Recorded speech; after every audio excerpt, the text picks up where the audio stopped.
Bon les amis, j'espère que tout le monde va bien. L'heure est grave, il faut qu'on parle. J'ai pas l'habitude de faire ça, de type des vidéos de type vlog, mais j'ai quelque chose à vous dire, et surtout puisque j'ai envie de vous faire un petit compte rendu. Vous n'êtes pas sans savoir que avec l'autre Miloche on fait pas mal d'essais. Je pense que vous avez vu que sur la chaîne il y a beaucoup de motos différentes qu'on a essayé. On a pu vous faire des petits retours dessus, mais ce qu'on n'a jamais fait, c'est-à-dire avoir une moto plus longtemps et vous faire des retours plus en détail et plus approfondis en connaissant mieux la machine, puisque généralement les essais c'est 1 heure grand max. Et bien souvent on a à peine le temps d'appréhender la moto qu'il faut déjà la rendre. Je voudrais aussi vous parler d'une autre chose après, tout à la fin, concernant le street, une petite annonce à vous faire. Mais d'abord on va commencer par vous faire du coup un petit retour d'expérience. Alors qu'est-ce que je pense de cette moto après 1 an et demi et après 12 000 km. Cette moto, je la kiffe. Voilà, vous le savez, c'est une moto que j'adore. Franchement, c'est parmi une de mes meilleures motos et parmi une des meilleures que j'ai pu conduire. Tout simplement parce qu'elle me correspond au niveau style. C'est d'ailleurs pour ça que je l'avais acheté. C'est une moto à la fois sportive, confortable, qui a du coffre, qui est super agile, avec une gueule d'enfer. Moi je l'avais choisi pourquoi? Puisque vous aviez une partie cycle absolument hallucinante, aussi léger qu'un 600, si ce n'est même plus léger, avec des équipements de fou, que ce soit du Showa, du Brembo M50, du All-in à l'arrière, avec du mètre cylindre réglable. Bref, niveau équipement elle a la totale. Et en plus vous avez tous les agréments d'un gros mid-size en 800 quoi. Le moteur tourne très très bien. Grosse amélioration aussi chez Triumph en termes d'accessoires. Il y a quelques années en arrière c'était vraiment pas ça, il y avait peu d'accessoires disponibles. Là ça commence un petit peu à venir, il faut fouiner mais on trouve ce qu'on veut pour faire une petite moto un petit peu unique.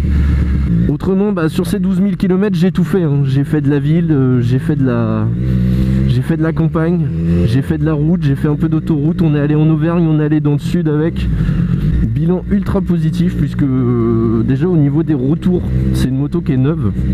Au niveau des retours de panne, j'ai absolument eu que des petites bricoles. J'ai pas eu de gros soucis majeurs comme sur certains modèles qui sont revus. Pour vous dire, les deux seules choses que j'ai eues, ça a été les rétros qui se pliaient au-dessus de 110 km/h. Voilà, prix en garantie, rétro remplacé. Et ensuite c'était les contacteurs de frein, donc le contacteur de frein avant qui ne fonctionnait plus. Donc quand je freinais, forcément derrière ça ne s'allumait pas. Également pris en garantie par Triumph, problème connu. Ça touche pas forcément tous les modèles, mais voilà, ça a été les deux seules choses. Et ensuite il y a eu un rappel pour le Komodo au niveau de l'étanchéité. Alors moi j'ai pas eu de soucis, mais voilà, c'est un rappel national, donc ça a été fait. Donc en soi, autrement, aucun autre problème à déplorer en 12 000 km, si ce n'est que de l'entretien courant. Après, c'est gros point fort pour ceux qui souhaiteraient acquérir un modèle de street, que ce soit le R, le RS. J'ai pas testé de S, mais moi déjà ce que j'adore, c'est la maniabilité. Voilà, vous avez une moto qui se met dans tous les sens. Vous avez une moto qui est super agile. Vous pouvez freiner très tard, vous permettre de faire des choses que vous ne pouvez pas forcément faire avec une plus grosse. Après l'autre point fort c'est la finition. La finition, et je peux vous dire que la qualité ça bouge pas. Pourtant elle a pris un petit peu la pluie, les pièces ont été exposées au soleil, il y a eu un petit peu de sel. Même si j'y fais très attention que je la nettoie, la peinture mate elle tient très bien malgré les projections de gravillon etc. Je pense que c'est moins fragile que le noir fantôme qui était disponible aussi à l'époque avant. Les pièces vieillissent bien, j'ai pas de soucis de rouille ou de corrosion nulle part. Donc vraiment pour l'instant que des avantages, bonne moto dans sa globalité. C'est-à-dire que voilà.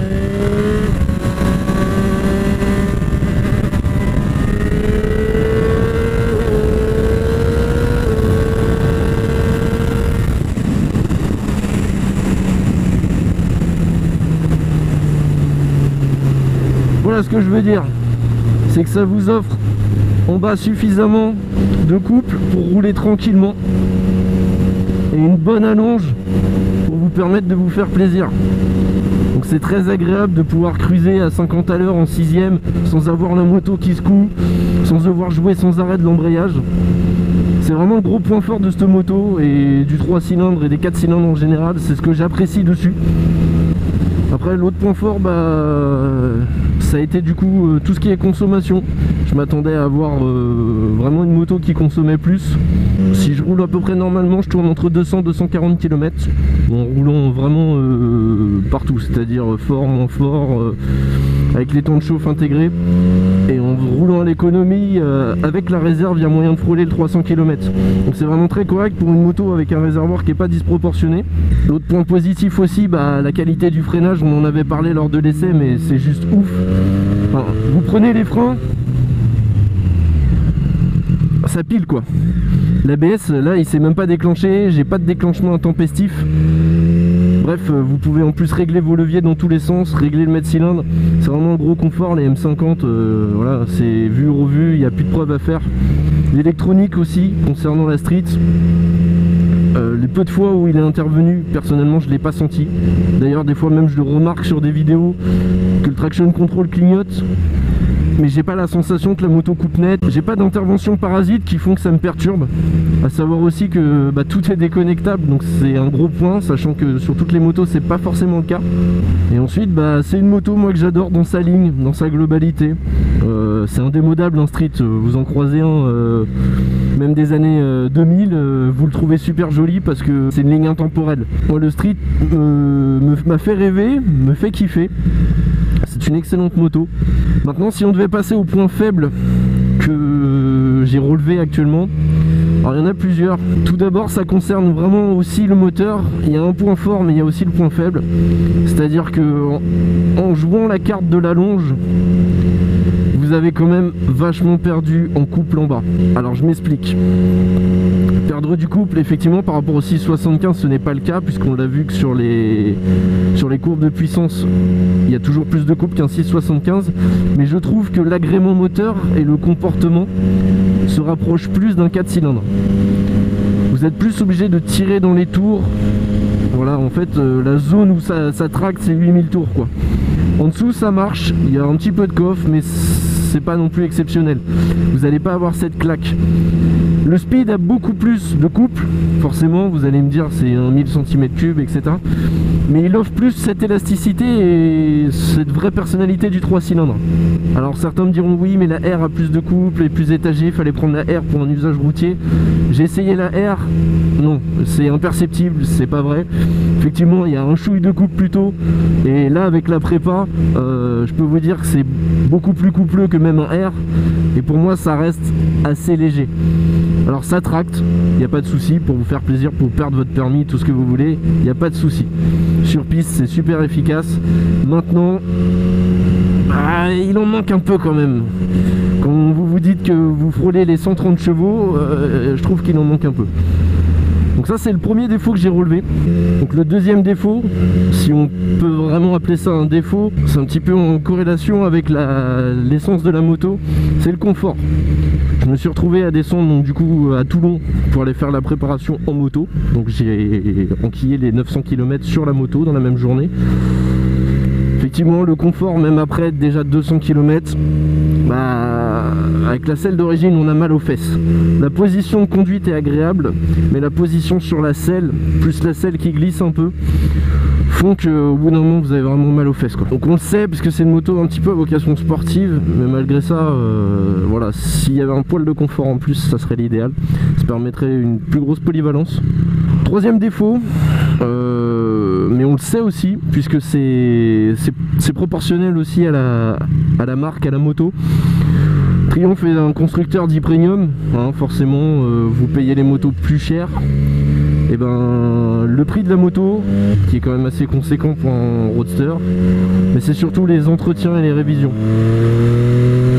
Je m'explique, chez Triumph, une révision des 1 an ou 10 000 km pour contrôler les serrages, passer la moto à la valise et faire une vidange, grosso modo, ils vous prennent 190 €. C'est un forfait en moyenne. 190 € pour changer de l'huile, ça fait un peu cher. Après à côté de ça, le service qualité et client est très bon, d'un côté heureusement, mais contre d'autres marques, c'est un petit peu cher. La révision des 40 000 ou des 20 000 tourne autour des 500 € pour un contrôle du jeu de soupape et voilà, tout un tas d'autres contrôles, changement du fil, des bougies, etc. 500 € aussi, ça commence à faire un petit budget, sachant que tout ce qui peut être ajouté après, les pneus, etc., c'est en dessus, hein, c'est en plus. Pareil, j'en ai parlé tout à l'heure, celui-là je le mettrai en avantage et en défaut. Bah, c'est les accessoires.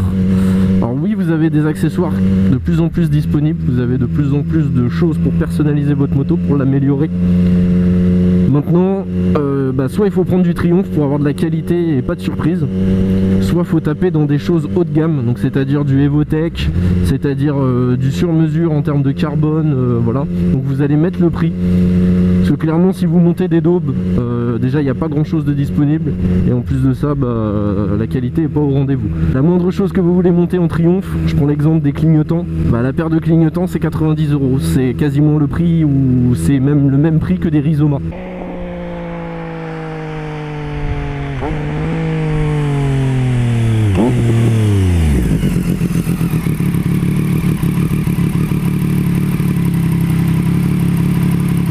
Alors concernant la dernière annonce que je vous parlais, pour ceux qui se posaient la question, il est temps maintenant du coup de se séparer du Street Triple. C'est une moto que j'adore, comme je vous l'ai dit. Il y a eu beaucoup de choses de faites dessus et j'ai envie de passer à autre chose. J'ai envie de passer sur quelque chose de différent, un petit peu un retour aux sources. Donc c'est pourquoi à l'heure où je vous parle, la moto est en vente. Je sais pas si elle sera vendue d'ici là sur les sites de vente, entre le moment où je fais cette vidéo et le moment où le montage sera terminé. Toujours est-il que j'ai pris beaucoup de plaisir. Je l'ai faite un petit peu à mon goût, que ce soit au niveau des accessoires, au niveau esthétique. Enfin après, pour ceux qui voudraient la liste des accessoires, sachez que tout est dans la description. Vous avez juste à regarder, tout est mentionné. Si vous avez des questions, n'hésitez pas, moi je peux vous y répondre en commentaire, savoir où j'ai trouvé tel ou tel accessoire. La majorité provient du catalogue de Triumph, faut pas se cacher. Donc voilà, la belle est en vente, on va lui faire un petit nettoyage. Et puis en attendant qu'elle trouve son prochain propriétaire, nous on commence à chercher autre chose. J'ai mes petites idées en tête et je pense que on va revenir à quelque chose de beaucoup plus classique et il est temps de passer la vitesse supérieure. Je vous en dis pas plus, je vous laisse savourer et j'espère en tout cas que vous avez apprécié cette petite escapade en Street RS qui pour moi reste une des meilleures motos roadster mid-size du moment.